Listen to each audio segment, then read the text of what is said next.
Hey guys, how you doing? Luna here with a new video. Welcome back to the channel. Today I am really excited because we're talking about one of my favorite artists of all time, Sir Paul McCartney. As you may or may not know, whether or not you follow this channel, I talk about Paul McCartney and the Beatles quite a lot because I just know the discography really well. I've heard every single album, every single song, every single live record, every single compilation album, every single covers album, so it's really easy for me to just jump in and talk about their music. However, I realized that I never really talked about my favorite albums, from Paul McCartney's solo discography, so I thought it would be a nice idea for a video. I have to say I wanted to make a tier list about this topic, but Paul McCartney has more than 20 albums, and making a 30 plus album tier list is a lot, and I really don't have the time. I work 2 jobs. It's Christmas times. I'm in the serving industry, so this is the time where it gets it gets the most busy, so I don't really have the time to be editing a 2-hour video.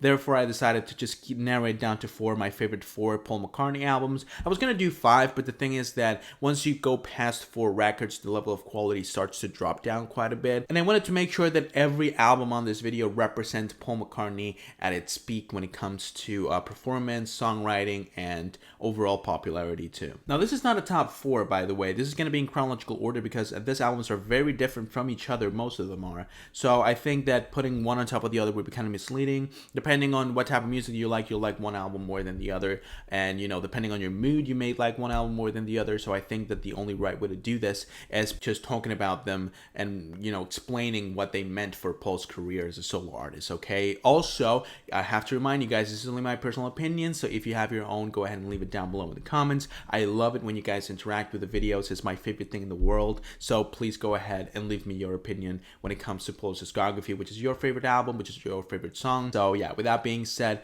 let's go on with the first album. And the first album we're talking about today is the self-titled debut by Paul McCartney, released in 1970. And I know a lot of people are going to be confused. This album seems a little bit rushed and unfinished. It was released around a lot of controversy because of the Beatles lawsuit, and also being released around the same time as Let It Be, which is an album that obviously is way superior to this one. So why am I putting it in the best 4 Paul McCartney albums, considering we have records like Chaos and Creation in the Backyard, Back to the Egg. You also have albums like Wildlife being way more polished than this one. The thing is that, in my opinion, this album represents something that is really special, and I just love when you have this level of intimacy in an album, because a lot of people were waiting for a bigger production. A lot of people were, obviously, considering that this was one of the lead members of the Beatles, a lot of people were waiting for a massive production with a lot of producers, a lot of instruments, something crazy,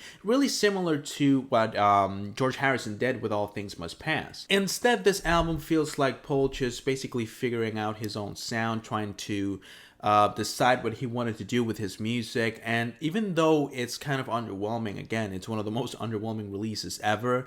Half of the songs in this record are basically instrumentals, unfinished tracks that he actually finished further down the road in other albums, especially when it comes to his material with Wings. But in my opinion, there's this magic, there's this feeling of mystery to this album that it's like you're listening to someone figuring out his own path, and that, in my opinion, is just magical.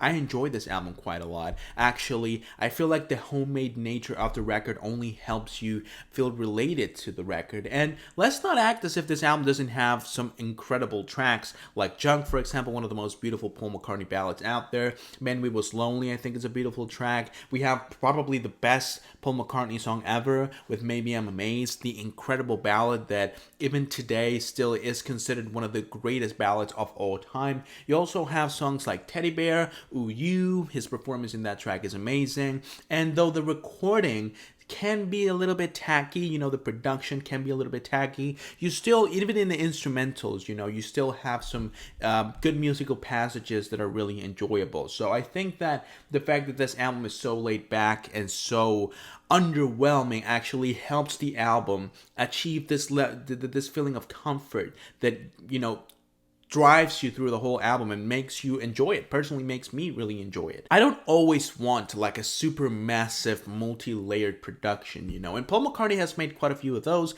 that I like. Some of them I'm going to talk about in a minute, actually, but I think that this album is so simple and so easy to listen to that I can appreciate it more than, a lot of people do. This is just a really good homemade rock album that I think it's almost as indie as Ram, which is an album that is credited as one of the first indie albums ever made. I think that most of the ideas we saw on Ram started with the self-titled debut, and that's the reason why I believe this is one of Paul McCartney's peaks, even though at the time it was considered as one of the most underwhelming releases ever, especially considering that John Lennon was releasing Plastic Ono Band and George Harrison had All Things Must Pass, which are albums that are way superior, I have to admit. But in my opinion, this album is still really good and is still a lot of people are going to be pissed, but I consider this album to be a masterpiece. Now let's go with Ram, which is an album that, even though, again, it is a homemade album, it was entirely produced, recorded, and performed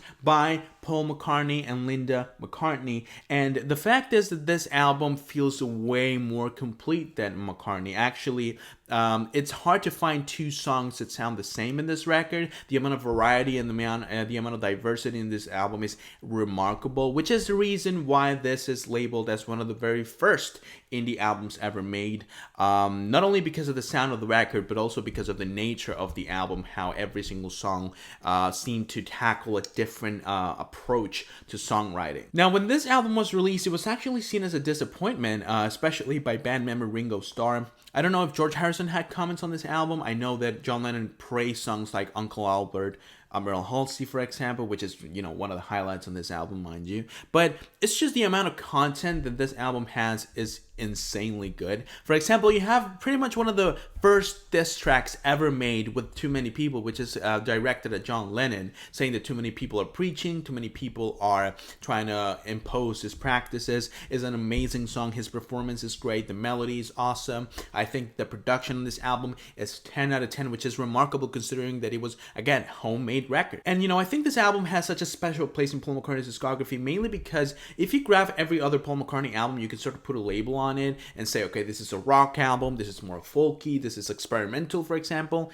in an album like McCartney 2, which is also a great record, by the way. But this record, you can't really put any labels on it because it's just a variety of different sounds. If you're asking me, most of the time, I will consider this to be Paul McCartney's greatest album ever and one of the greatest albums ever released. Also, really influential to basically kickstarting the whole indie movement and, well, maybe not starting the indie movement, but definitely one of the first albums that hit the mainstream that had this sort of atmosphere surrounding it. So yeah, definitely a great album, and in my opinion, most of the time, Paul McCartney's best record. Now let's go with Band on the Run. For a lot of people, this is definitely Paul McCartney's best album, and I can definitely see why they would say that. This is more a Beatles Paul McCartney, very different from everything he was doing in Wildlife, Ram, and the self-titled debut, because it seems like in those years he was trying to figure out what he wanted to do with his music. So him going back to the roots, to the actual rock and roll music was a breath of fresh air, and it was obvious that he's talented to do this sort of things, because every single tune on this album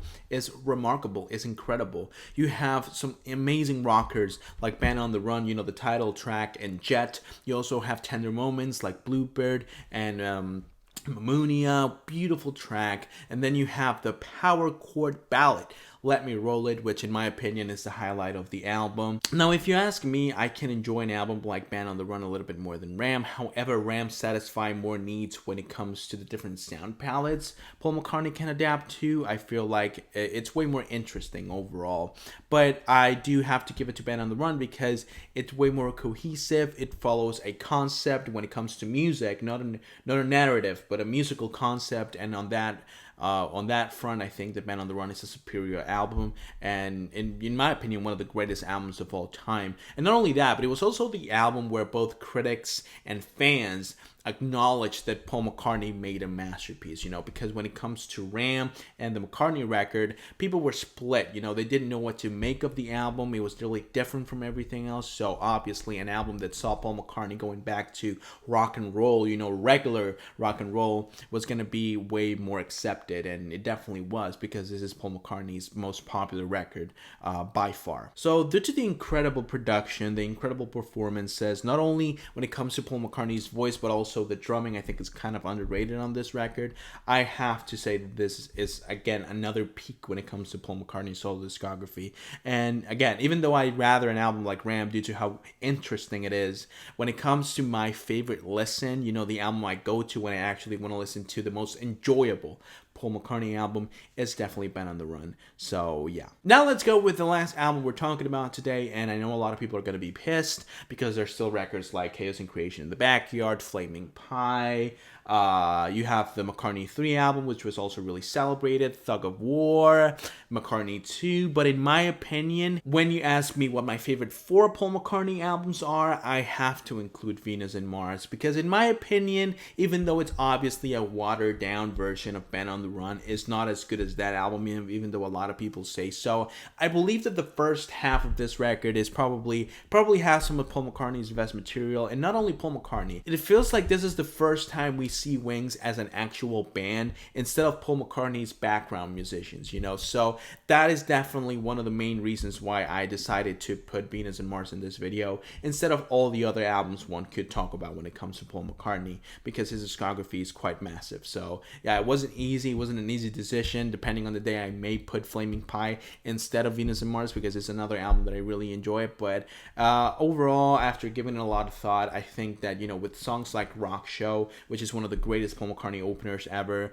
the playful nature of songs like Magneto and Titanium Man, and You Gave Me the Answer, where Paul McCartney singing in this tenor voice that I really always loved when he used to do that in the Beatles too. You also have songs like Call Me Back Again, which has him in one of his most felt performances ever. His voice is cracking up, his raspy, it's tired, but he's still singing the song and he's doing such a great job. The main problem with this record, and the reason why is I don't think it's as good as the other 3 albums here, is mainly the second half. The first half of this album is incredible, amazing, remarkable, one of the best things Paul McCartney has to offer, but when it comes to the second side, the songwriting is way slower. You get other band members singing too, and that's not necessarily a negative thing, but considering you have some of the best vocal performances by Paul McCartney, some of the most energetic vocal performances by Paul McCartney on the first half of the record, you're not really hoping to listen to anything else other than Paul McCartney. So when the other band members jump in and they don't really sing that well,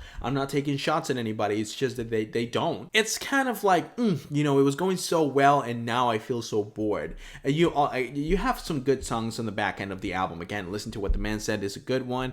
Call Me Back Again is a good one too. But, songs like Spirits of Ancient Egypt don't really help the album that much. But most of the tracks here are amazing, and that is the main reason why I feel like it's way better than an album like Thug of War, for example, that it may have songs that are better than the ones in this album, but again, for every good one, you get a questionable one. The same thing with Flaming Pie. The album has some great songs like the title track, but it's a 53-minute album that has a lot of material there that it, feels like filler. And the same thing with an album like Chaos and Creation in the Backyard. You have Jenny Wren, English Tea, incredible songs, but it's such a long album compared to every other album in Paul McCartney's discography that it's kind of hard not to notice a little bit of filler. So I personally think that Venus and Mars, and how it represented Wings actually being a fully fledged band, it represents Paul McCartney's peak way better than any other album in Paul McCartney's discography. That'll be it for today's video, guys. I really hope that you enjoyed. If you did, go ahead and leave a like on the video and subscribe to the channel so you don't have any other videos that I upload.